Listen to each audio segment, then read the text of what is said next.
সকলে জানে আমাৰ ধুবুৰী লোকসভাৰ সাংসদ ৰকিবুল হাসানক যি নগাঁৱত আপনাৰ ৰূপহীত দুৰ্বৃত্ত আক্ৰমণ কৰলে ইয়াত ধিক্কাৰ জানাইছো।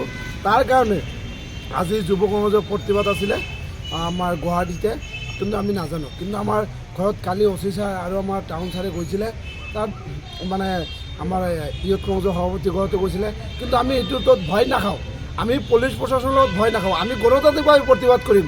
যেতিয়ালৈ জীয়াই থাকিম তেতিয়ালৈকে আমি ন্যায়ৰ হৈ যুঁজি যাম। সকলোৱে জানে যি বিজেপি চৰকাৰে আজি মানে অন্যায় অত্যাচাৰ কৰি আছে আমাৰ লোকসভাৰ সাংসদ ৰকিবুল হাছান ডাঙৰীয়াক।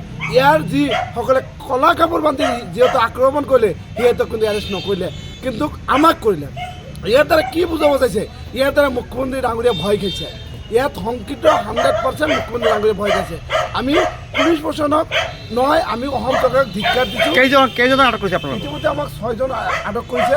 কিন্তু আমি সঁচাকৈ ধুবুৰী ৰাইজ হিচাপে আমি লাজ পাইছোঁ। আমি নিশ্চয় কেতিয়া বহি নাথাকোঁ, ছাত্ৰ সমাজ কেতিয়া বহি নাথাকোঁ। যেতিয়ালৈ আমাৰ প্ৰতিবাদ অব্যাহত থাকিব, এই সংগ্ৰাম চলি থাকিব।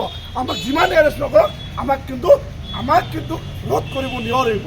আমি সজাগতাই কৈছোঁ আৰু আমি হিমন্ত বাহিনীক অনুৰোধ কৰিছোঁ, আপোনালোকে যিমান এৰেষ্ট কৰিব আমাক কেতিয়াও ৰোধ কৰিব নোৱাৰিব।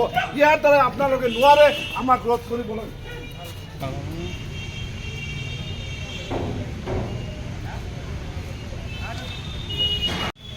সকলোৱে জানে আমাৰ ধুবুৰী লোকসভাৰ সাংসদ ৰকিবুল হাছানক যি নগাঁৱত আপোনাৰ ৰূপহীত দুৰ্বৃত্ত আক্ৰমণ কৰিলে ইয়াত ধিক্কাৰ জনাইছোঁ।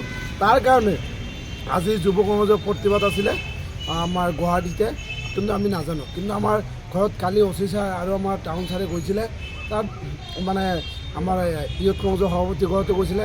কিন্তু আমি এইটোত ভয় নাখাওঁ, আমি পুলিচ প্ৰশাসনৰ লগত ভয় নাখাওঁ। আমি গণতান্ত্ৰিকভাৱে প্ৰতিবাদ কৰিম।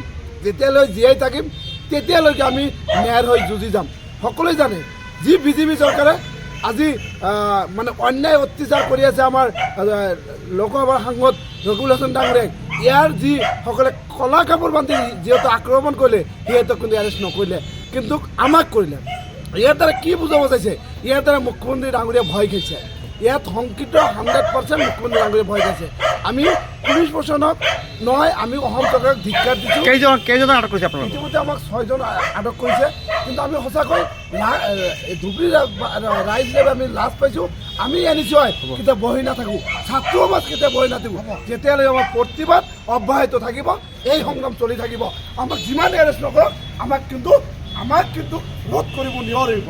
আমি সজাগতাই কৈছোঁ আৰু আমি হিমন্ত বাহিনীক অনুৰোধ কৰিছোঁ, আপোনালোকে যিমান এৰেষ্ট কৰিব আমাক কেতিয়াও ৰোধ কৰিব নোৱাৰিব। ইয়াৰ দ্বাৰা আপোনালোকে নোৱাৰে আমাক ৰোধ কৰিব।